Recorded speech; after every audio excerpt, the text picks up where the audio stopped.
My name's Arnold Johnston. I taught creative writing for many years at Western Michigan University, and I write poetry, fiction, plays, nonfiction, and translations.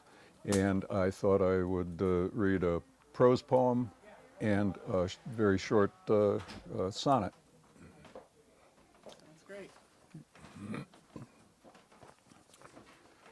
Cataracts. Drinking coffee at the local Howard Johnson's, I overhear an old man in the booth behind me talking about his recent cataract surgery, the first of two scheduled during a 6-week period. He says, "I can't see him.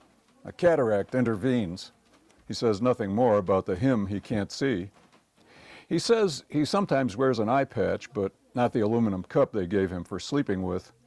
He tells his lunch companion, an old woman, by her few words of commiseration, that he doesn't toss and turn in bed, and that he sleeps with no one who might elbow him in the eye. He's grateful for her company, he says at length. She says nothing. When they rise to leave, I turn and note his one opaque eye patch, his tweed jacket, and her pastel blue suit. Placing a hand on his shoulder, she speaks quietly, "Your fly is open, Buster." Then she moves off toward the cashier's desk. Turning toward his booth, the man zips up.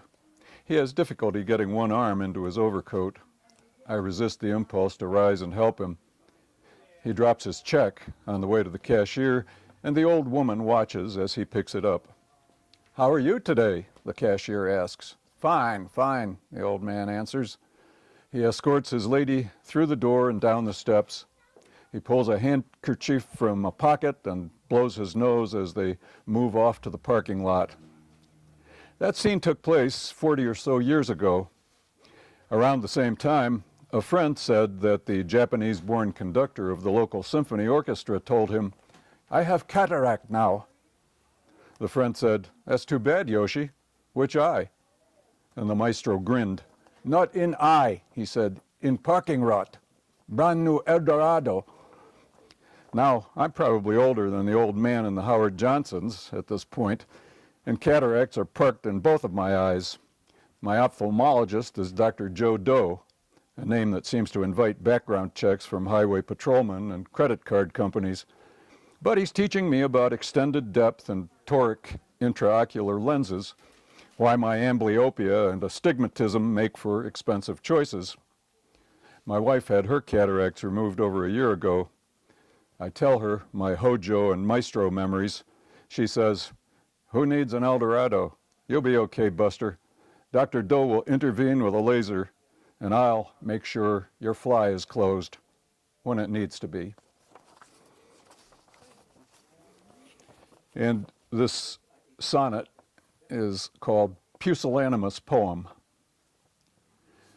Zelda and Scott, that self-destructive pair we still concede the sheen of glamour to because of one great novel and the care of critics and biographers, went through their reckless years with little time to spare for anyone beyond themselves.